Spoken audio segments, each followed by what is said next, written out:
Box office దగ్గర excellent కలెక్షన్లతో అన్ని చోట్ల దుమ్ముదుమారం లేపుతూ బ్రేక్ ఈవెన్ మార్కు వైపు దూసుకుపోతున్న పవర్ స్టార్ పవన్ కళ్యాణ్ నటించిన లేటెస్ట్ మూవీ ఓజీ అన్ని చోట్ల ఎక్సలెంట్ రికవరీని సొంతం చేసుకుంటూ ఉండగా సినిమాకు తెలుగు రాష్ట్రాల్లో ఓవర్సీస్ లో ఫెంటాస్టిక్ కలెక్షన్లు సొంతం అవ్వగా నార్త్ ఇండియాలో హిందీ వర్షన్ కి గాను సినిమా ఎలాంటి కలెక్షన్లను ఇప్పటివరకు సొంతం చేసుకుంది అన్నది ఆసక్తికరంగా మారింది.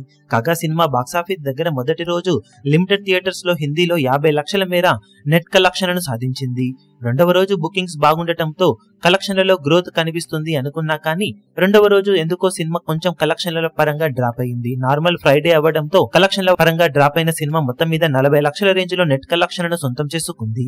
ఇక మూడవ రోజు శనివారం అడ్వాంటేజ్ లభించడంతో బాక్సాఫీస్ దగ్గర కొంచెం గ్రోత్ ను చూపెడుతూ మొదటి రోజు కన్నా ఎక్కువ కలెక్షన్లను సొంతం చేసుకుంటూ 55 లక్షల రేంజ్ లో నెట్ కలెక్షన్లను హిందీలో దక్కించుకుంది సినిమా. దాంతో ఓవరాల్ గా సినిమా బాక్సాఫీస్ దగ్గర 3 రోజులు పూర్తయిన తర్వాత హిందీలో 1.45 కోట్ల రేంజ్ లో నెట్ కలెక్షన్ల మార్కును దాటేసింది. ఉన్న లిమిటెడ్ రిలీజ్ లో సినిమా హిందీలో పర్వాలేదనిపించిందనే చెప్పాలి. కానీ సినిమాకు ఉన్న పొటెన్షియల్ కి మంచి ప్రమోషన్స్ కనుక జరిగి ఉంటే మాస్ సెంటర్స్ లో అక్కడ ఎక్సలెంట్ కలెక్షన్లను సినిమా సొంతం చేసుకుని ఉండేది. మంచి మాస్ మూవీస్ కోసం ఆశగా ఎదురు చూసే ఆడియన్స్ లో నార్త్ ఆడియన్స్ ఎక్కువగా ఉంటారు. అలాంటి ఆడియన్స్ కి రీచ్ అయ్యే విధంగా లేట్ ప్రమోషన్స్ చేసిన రిజల్ట్ ఇంకా బెటర్ గా ఉండేది. కానీ ఉన్న లిమిటెడ్ టైమ్ లో లెస్ ప్రమోషన్స్ తోనే ఆడియన్స్ ముందుకు వచ్చిన ఓజీ తెలుగు రాష్ట్రాల్లో ఓవర్సీస్ లో కుమ్మేసిన నార్త్ ఇండియాలో మాత్రం ప్రమోషన్స్ కొంచెం జరిపి ఉన్న బెటర్ కలెక్షన్ సొంతం చేసుకుని అనుకున్న దానికన్నా బెటర్ రిజల్ట్ ను సాధించి ఉండేది. ఇక ఓవరాల్ వీకెండ్ లో సినిమా బాక్సాఫీస్ దగ్గర ఎక్కడ ఎలాంటి కలెక్షన్ అందుకుంటుందో, లాంగ్ రన్ లో ఎంతవరకు వసూలను సాధించగలుగుతుందో చూడాలి.